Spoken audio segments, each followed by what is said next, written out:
Я родился 2 февраля, кстати, недавно день рождения был, 60-го года. Родился на берегу озера Севань, есть такое село Цувак. Окончил среднюю школу, потом призвался в армию, в советскую армию, в Архангельской области служил. Во время службы в армии мне направили, конечно, по ГОСТу, там была войсковая часть, наше подразделение, с проверкой. Были такие моменты, там, где я служил. И у меня в этом же году родная сестра вышла замуж за односельчанина, который уже давно проживал в Сыктывкаре. Я, естественно, после так называемых всех этих дел приехал в Сыктывкар с ними повидаться, а потом после службы в армии на руках у меня направление на учебу в Москву, в высшую комсомольскую школу. Сестра стала причиной, чтобы я оказался здесь, учился в Сыктывкарском университете. Да? Поступил в подготовительное отделение, а потом с переходом на первый курс экономического факультета. Вот так и сложилась моя судьба, так называемая. Вот первые шаги в Республике Коми. Значит, мы создали группу лиц, армян, соотечественники мои, в 2006 году, региональное отделение Российской общественной организации Союза армян России в Республике Коми. До сих пор организация функционирует очень удачно. Это организация, которая может гордиться своей молодежью, своим женским комитетом, танцевальная группа у нас прекрасная есть, РАКС. И воскресная школа – это гордость наша. Почему? Потому что практически все наши дети, вот сначала школу, потом танцевальную группу, молодежный комитет.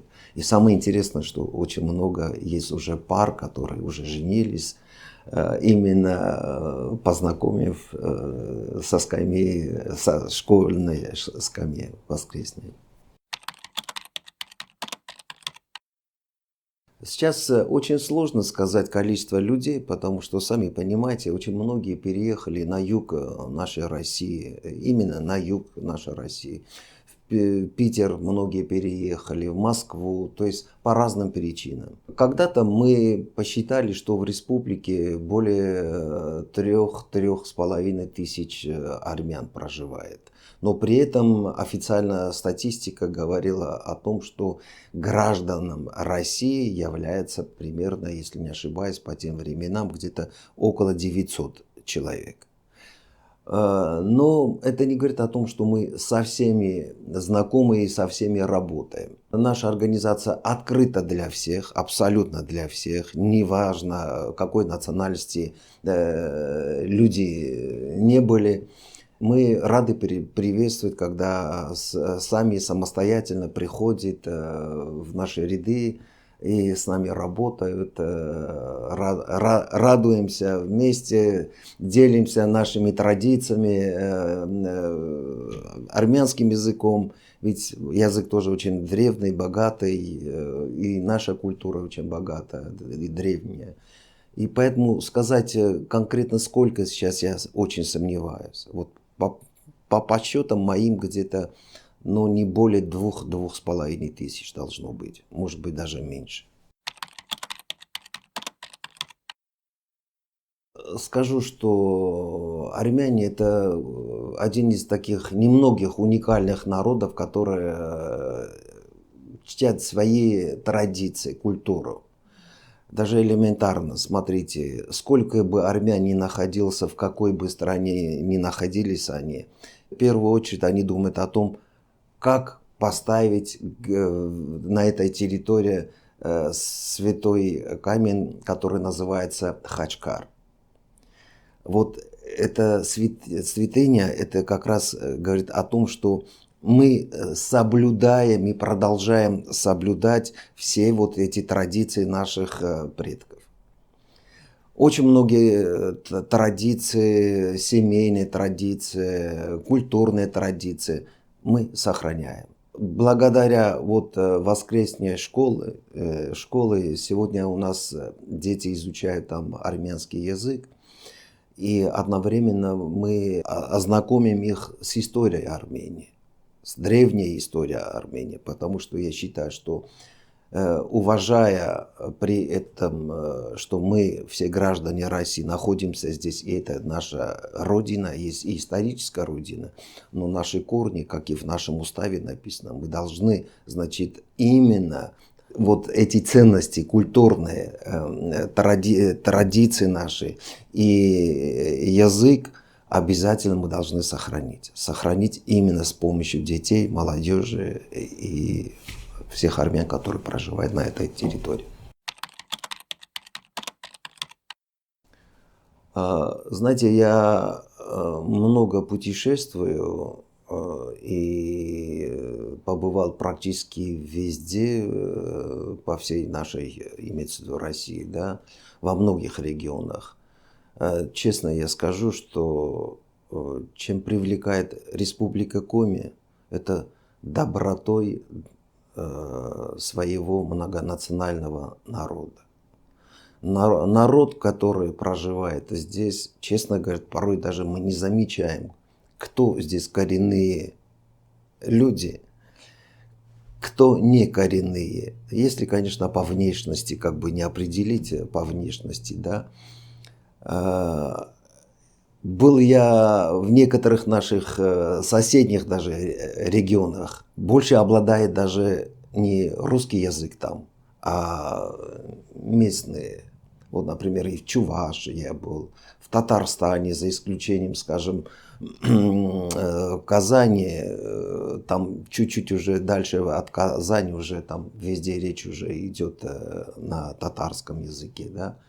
Но здесь ты комфортно себя чувствуешь. Здесь не ущемлен. У нас мир практически во всем. Если какие-то там элементы редкие бывают, но это возможно на почве провокации кто-то попытается. Но у нас в Коми это не пройдет и не получится. И мы не дадим. Я думаю, что у нас такая хорошая дружба, и мне очень нравится подход Министерства национальной политики, Дома дружбы, который мы практически там, это наш родной дом, так и есть, и без Дома дружбы мы, наверное, не могли оказать такое содружество, быть вместе, работать вместе, трудиться вместе в каких-то мероприятиях, организации этих мероприятий. Во всем этом притом бесплатно, то есть это помогает Дом дружбы во всех наших начинаниях. И спасибо руководству. Я попытался после, когда папа умер, отец у меня в 2002 году, переехать в Армению. Уже хотелось быть с мамой, со всеми там, но я долго не выдержал. Через буквально несколько месяцев вернулся обратно. То есть это говорит о том, что, понимаете, я в душе да армянин. Все традиции я соблюдаю, знаю все вот это. Но человек, который долго проживает уже в одном и том же месте, он немножко уже приобретает ту атмосферу, вникает это в его сердце, проникает прямо в душу. И буквально ты здесь даже лучше можешь себе, как ты знаешь, как вести, каким образом поступать, по какому вопросу. А в Армении мы уже, да, знаем традиции, много родственников. Но здесь более комфортно себя чувствуешь. Именно в этом плане. Потому что менталитет немножко уже меняется. И я думаю, что каждый армянин согласится со мной, что я в этом прав, что притягивает Коми Республика именно тем, что добрый народ здесь. И местные, русские, и другие. И все вместе мы очень дружно живем здесь, работаем. Передаю эстафету председателю белорусской автономии Валерию Ивановичу Лученку.